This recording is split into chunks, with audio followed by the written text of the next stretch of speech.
Ko'r odam tuzalgandan keyin nima qilishini bilasizmi? Bilmaysiz. Ey birodar, bilaman demang, bilmaysiz. Men aytaman, siz eshiting. Ko'r odam birinchi bo'lib agar tuzalsa, uni har xil o'nqir-chunqir joylardan, har xil sinovlardan olib o'tgan qo'lidagi hassasini uloqtirib yuboradi. Chunki uni ko'zi bino bo'ldi-da, unga kerak emas bu narsa. Bizda ham shunaqa insonlar bor.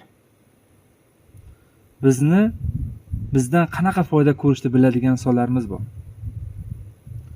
Borimda bor, yo'g'imda yo'q, sinib ketsam ko'nglingiz to'q, jo'ralar.